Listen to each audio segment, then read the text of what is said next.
chegamos ao capítulo 7, intitulado Paleontologia, do livro Anatomia da Destrutividade Humana, em que Erich Fromm utiliza os dados da pré-história e da antropologia para refutar a ideia de que o ser humano é um assassino inato.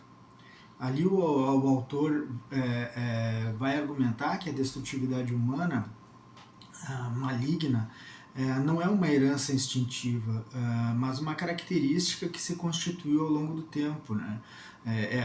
A gente volta à questão da biologia única do ser humano, em que essa destrutividade é um produto recente no desenvolvimento cultural.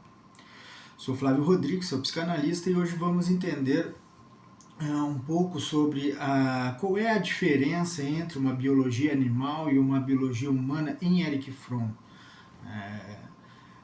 Vamos pensar aqui sobre a questão da sociobiologia de Erich Fromm e como que isso se encaixa na psicanálise humanista que ele propõe. A questão central aqui é que se existe uma natureza humana, essa natureza se compõe da fragilidade como espécie num ambiente natural em relação aos outros animais e a sua capacidade simbólica de significar e interagir com o mundo. Essa mesma fragilidade faz com que a capacidade de destruição, que é inimaginável, seja uma diferença entre o humano e as demais espécies, né, no que diz respeito à própria agressão, como que a agressão se constitui no humano e como que a agressão se constitui no animal. A mesma sensação de fragilidade impede que o humano se veja como um animal extremamente perigoso, né, e o torne um animal que se pensa como um ser altamente civilizado e altamente bondoso, empático, né? E tudo aquilo de bom que a gente tem como sendo significação de o que é ser humano e o que é ser desumano. Né? E essa é uma questão importante, porque de um animal extremamente frágil, a gente tem um animal extremamente perigoso, né? E torna o humano o animal mais perigoso da natureza. Né? O humano tem essa questão da significação como sendo a importância dentro da capacidade de criar, na capacidade de produzir, mas também na capacidade de destruir. Né? A questão é que quando a gente pensa na destruição, o humano estranha a si mesmo, né? Diferente dos outros animais que se reconhecem pelo seu cheiro, pela sua forma, né? Então é uma questão instintiva, inata. O humano depende da língua, depende da cultura, depende dos costumes. E esse é o ponto principal. O que é a língua? O que são os costumes? O que é a cultura? Né? E quando a gente vai pensar na historicidade da interpretação sociobiológica do humano que o Erich Fromm faz, a gente vai ver que isso é uma capacidade de significação de si mesmo, do mundo, e essa necessidade daquilo que o Erich Fromm vai dizer que a natureza humana, se existisse, seria uma natureza que tenta responder o que é o mundo e o que é a si mesmo, o que sou. Né? Então, ao mesmo tempo que se reconhece nos demais animais, o humano ele se estranha como ser individual e estranha os outros, né, como comunidade, estranha os outros como cultura. E esse é a questão pontual aqui da nossa análise. Né? Ao mesmo tempo que a gente acolhe aqueles que estão perto, a gente afasta aqueles que estão distantes. Esse processo de desumanização do outro, ele é uma característica, né, bem conhecida, né? Desde os idiotas da Grécia aos escravizados do Egito, né, até a escravidão moderna, né? É a partir da nossa capacidade simbólica, né, que que pode ser altamente criativa, como eu disse antes, né, que pode produzir maravilhas, construímos essa dicotomia entre aquilo que a gente percebe, daquilo que a gente percebe como sendo igual, idêntico, e aquilo que a gente estranha como sendo diferente. Né? Então construímos por essas capacidades simbólicas, né, capacidade de significados, a desumanização do outro. Né? Então, incluímos, né, como Castoriadis gosta de falar da questão de criar conjuntos e criar identidades, né? Então a gente inclui alguns nos nossos grupos identitários, né? E exclui outros, né? E isso faz parte daquilo que é a identificação da gente. E a gente consegue se identificar a partir do momento que a gente se diferencia de si, da mãe, de si do pai, de si da família, e aí a gente passa a ter uma capacidade de identidade. A mesma coisa acontece com os grupos, e aí a gente vai pensar que aqueles grupos que a gente acredita que sejam primitivos, porque a gente estranha, né? Frequentemente a gente vai considerar esses membros de outras tribos, vamos dizer assim, como não humanos. Então, quando a gente pensa como os grupos foram se diferenciando, é porque eles iam tendo essa diferenciação entre coletividades, né? E esses, por alguns traços culturais, eles iam se diferenciando, né? Então, eles considerando até que poderiam ser de outras espécies, né? Então, todo esse processo facilita a agressão e facilita com que a gente não tenha empatia pelo outro, né? E fazendo uma costura com o Humano Demasiado Humano de Nietzsche, né? O Nietzsche vai afirmar que existe uma questão que é a proximidade, né? Aquilo que eu identifico no outro que é igual a mim, né? Então a familiaridade, aquilo que está familiar, aquilo que eu vejo que é perto, né? Então, por exemplo, um cachorro é mais familiar do que um rato, mesmo que os dois vivam em nossa casa. Um gato e um cachorro, eles são mais próximos da gente do que, por exemplo, uma vaca, um cavalo, um animal que serve para corte, né? Então, não nos achamos maus quando a gente constrói um cativeiro e cria esses animais para abate, né? A gente não estranha isso, né? Então, os animais de corte a gente não vai estranhar. E mesma coisa não vai acontecer, por exemplo, um estranhamento se a gente chegar e ver uma perna num açougue, a perna de um boi, a perna de uma ovelha, a perna, né? E isso a gente não pensa assim como perna, a gente pensa como pata. A gente pensa como um nome do corte, um quarto. Então a gente vai significar de uma forma distante do nosso cotidiano. Então perna quem tem é humano e boi não tem perna, né? Então tem patas. E aí ali a gente vai dando nome aos cortes desse animal para que a gente distancie ele da gente. O Nietzsche vai dizer que a gente mata uma mosca e não sente remorso. Xerxes mata o filho do escravo e não sente remorso. Então é essa distância, né? Então aí existe um paradoxo, né?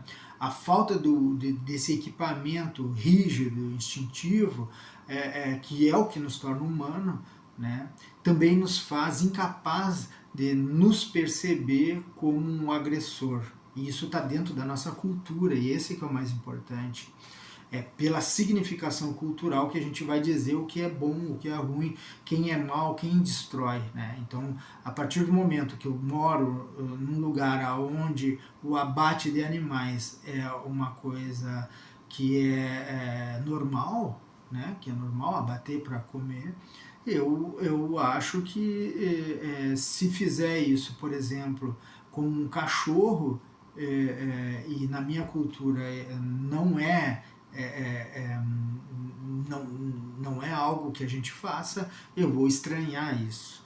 Assim como na Índia, por exemplo, a vaca tem um lugar de destaque dentro da cultura e seria estranho matar uma vaca para comer, né? Então, assim, só se pode modificar alguma coisa pela mudança na cultura, e entender o outro como humano também, ou como uma espécie, é uma evolução da cultura, né? Então, como meu semelhante, é uma capacidade aprendida, então eu vou aprender dentro da cultura. Né? E isso é importante que a gente entenda, porque senão a gente vai sempre dizer que aqueles povos primitivos eles eram brutais. Né? E aí aqui a gente vai tentar entender a diferença entre a brutalidade dos povos primitivos, que a gente diz que são, para a brutalidade na contemporaneidade, né? Então, assim, como tudo no humano, a capacidade de ver o outro como mesma espécie, a capacidade de ver o outro como semelhante, a capacidade de ver o outro como meu irmão, né, de espécie, é uma capacidade aprendida e tudo isso é do humano, né? Então, poucas coisas se constituem sem a aprendizagem pela cultura, poucas coisas, né? A maioria das coisas que a gente faz, ou quase tudo, né, são coisas que a gente faz pela cultura e na cultura. Até mesmo uma questão que é a questão sexual, por exemplo, ela está vinculada diretamente com a cultura. Então eu posso ver o funk como sendo algo extremamente sexualizado, mas eu posso ver a música, a utilidade do dedo do gaúcho da fronteira como sendo algo cultural, tradicional. E quando a utilidade do dedo é uma música altamente sexualizada e está falando da utilidade do dedo para fins sexuais. Mas isso a gente não vê na cultura gaúcha, né? Por exemplo, Baitaca, as músicas do Baitaca, João da Almeida, não é João da Almeida Neto, desculpa, mas assim, Davi Menezes, né? E então vários outros cantores de música nativista a gente não vê. Por quê? Porque a cultura nossa é próxima e nós não vamos estranhar a nossa cultura. E a utilidade do dedo é uma música nativista gaúcha em que a sexualidade ali é dita, né? Teixeirinha, as músicas do Teixeirinha, então são músicas que estão próximas ao nosso cotidiano. Então, nesse sentido, que a mudança cultural ela faz com que a gente comece a perceber que existem algumas similaridades entre as culturas e a questão da sexualidade ela continua sendo um aspecto humano, né? Então, nesse sentido, tudo que é visto como sendo estranho na outra cultura, quando a gente não consegue estranhar a própria cultura, a gente passa a ter esse estranho convivendo com a gente todo o tempo. Então, nesse sentido, né, tudo que a gente viu até aqui e tudo que o Fromm vem nos apresentando a partir do livro Anatomia da Destrutividade Humana, a gente traz uma crítica a esse humano que é próximo da gente e aquele desumano que está distante da gente. Vou usar a comparação entre o funk e entre a música nativista gaúcha, né? Então a música gaúcha e o funk, eles têm alguns paralelos que a gente pode traçar, que eu estranho a música, o funk, mas eu não consigo estranhar a música nativista, mesmo dentro do teor sexual que existe nas músicas nativistas, né? Então, Fromm vai fazer uma crítica àquilo que a gente pensa como o humano caçador-assassino, né? Como se tivesse no nosso DNA esse assassinato, como se essa destruição fosse algo que estivesse inscrito no DNA. E aí ele vai fazer essa crítica a partir da diferenciação entre o homem predador, que ele chama, e o homem assassino, né? Então, quando ele pensa no predador e no assassino, ele diz que existe uma confusão nessa terminologia entre aquilo que é carnívoro, caçador, e aquilo que é cruel e destrutivo, né? Então, quando a gente vai pensar, por exemplo, no Totem e Tabu, Freud traz as famílias totêmicas, né, como com o símbolo, com signo, né, com signo ali de animais que eles vão diferenciar uma linhagem da outra, então uma família da outra. Então essas famílias totêmicas, né, a gente pode pensar como sendo um respeito a esses animais e um respeito a alguns animais que são animais de caça, né?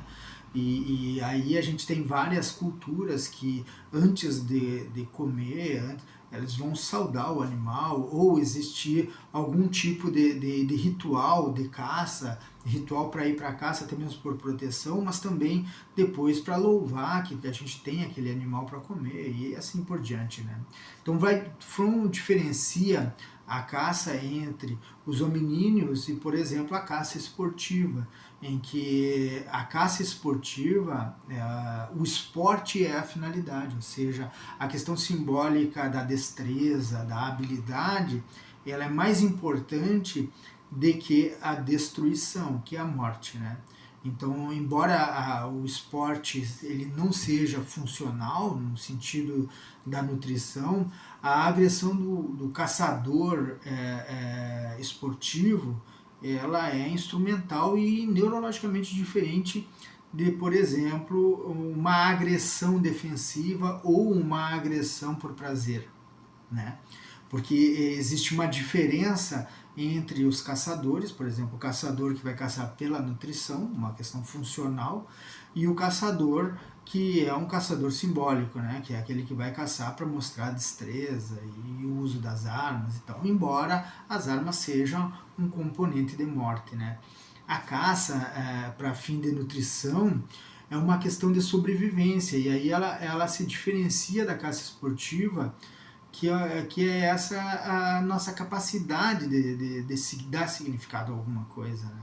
Então a gente tira o aspecto nutricional para um aspecto inteiramente simbólico, né? Por exemplo, no Rio Grande do Sul, os tiro de laço, né? Então vai laçar um animal que às vezes é um touro mecânico, que é uma motocicleta e o cara vai a cavalo e joga o laço, né?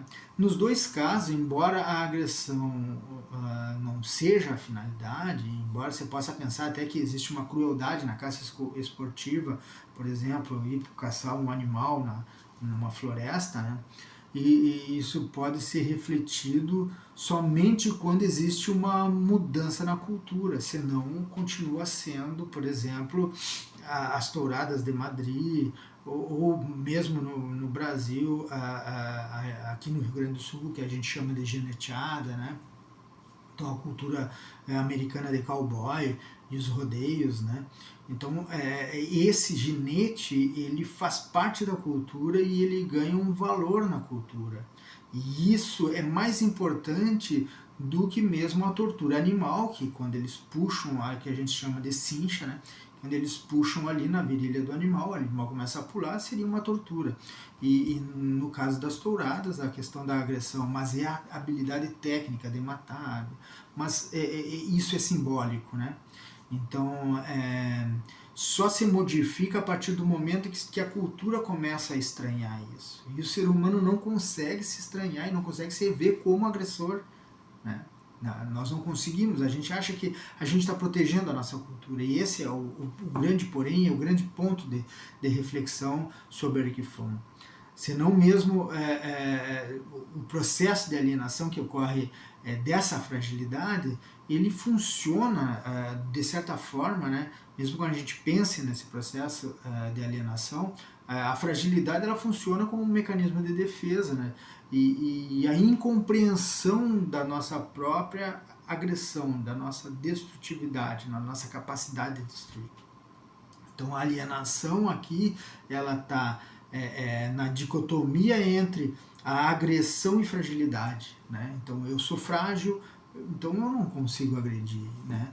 Então essa é a questão importante. E aí o Erich Fromm vai dizer que existe um mito de violência paleontológica, né?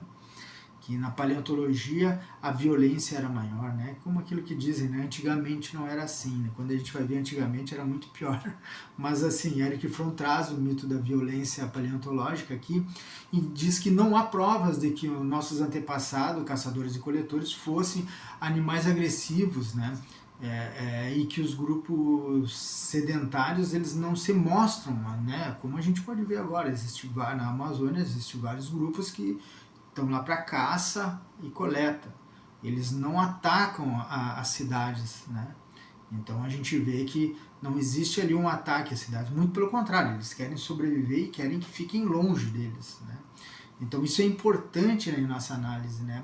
Porque quanto mais sofisticada é uma civilização, mais sofisticadas são as formas de agressão. Isso é importante que a gente entenda. Quando a gente diz que um sujeito primitivo é bárbaro, né?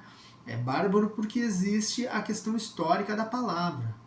Mas, quando a gente vai olhar a sofisticação da violência, quanto mais sofisticada é uma civilização, maior é a sofisticação da agressão, maior a sofisticação da violência e maior destrutividade tem.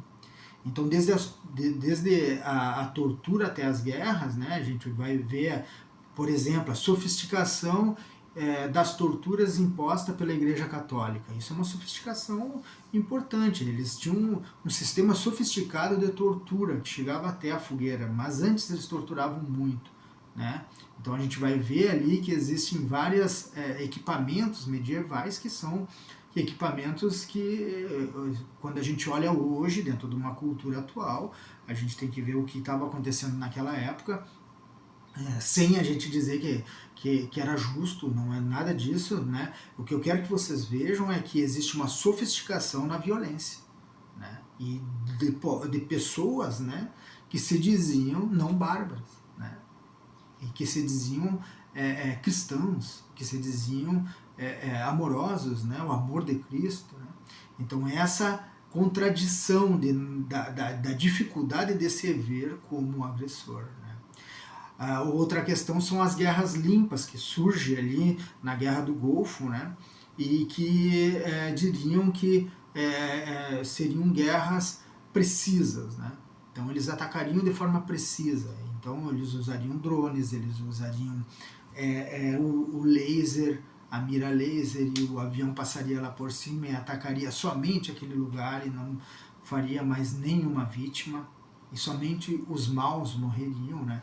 Quando a gente viu agora no Irã a morte dessas crianças que, né, não tinham nada a ver com a guerra, e mesmo que os pais delas, como é o que diz os Estados Unidos, mesmo que os pais delas fossem militares, elas não eram, né? E elas eram crianças, né? Eram crianças, e aí a gente não estranha essas mortes. Porque essas mortes estão tão longe da nossa significação como sujeito, e aqui tem a questão do primitivo e do civilizatório, né? Que a gente diz que o Irã não é civilizado, quando o povo persa foi um dos povos mais tecnológicos que a gente tem da humanidade dentro das épocas, né? E que era uma civilização a civilização persa extremamente organizada e com um avanço civilizatório muito maior que toda a humanidade tinha naquela época. Então, assim, a gente dizer que existia ali uma chance, né, de barbárie e tal, e aí a morte dessas crianças são algo que eles sustentam como sendo legítimo, a gente vai ver que a noção de significação é muito mais forte, né, para nós, daqui do Ocidente, que a gente não estranha isso como sendo, por exemplo, terrorismo, né? Então, em ambos os casos, a morte, né, e a destruição é uma realidade negada. Então, a gente nega que somos nós os terroristas, né? Em muitos casos, rejeitamos e a gente vê até o que é reportado, né? Então a gente vê o que é reportado na mídia em geral, né? Por exemplo, na Guerra do Golfo, né? Então agora o ataque de Israel e Estados Unidos à Palestina, ao Líbano e ao Irã, vamos lembrar que os Estados Unidos financia várias guerras, né? Então ele financia várias guerras, e a guerra entre Rússia e Ucrânia também tem um financiamento americano, né? Com armas e de certa forma uma influência a partir da OTAN estadunidense para que essa guerra continue até hoje, né? Então, assim, existe uma sofisticação nesse sentido, né? Uma sofisticação daquilo que a gente pensa como natureza humana, né? Uma natureza de cooperação, que está dentro do humano, uma natureza de cooperação, por ser esse ser humano um sujeito, um animal frágil, e aí a necessidade de cooperar.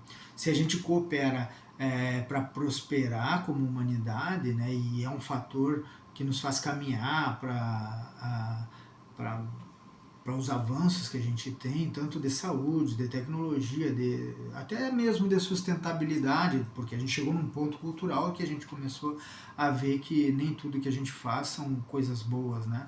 E a gente chega nesse ponto cultural em que existe a sustentabilidade como um norte, né?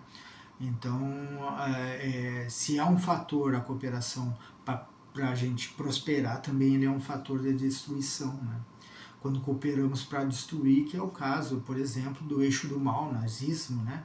O eixo do mal ali, Japão, Itália e Alemanha, né? Só que hoje a gente não vê, por exemplo,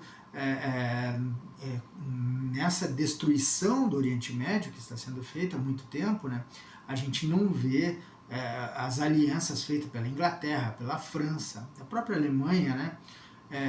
E de forma determinante dos Estados Unidos, a gente não vê a destruição da faixa de Gaza, a gente não vê a destruição feita no Iraque, a gente não vê a destruição feita no Afeganistão, né?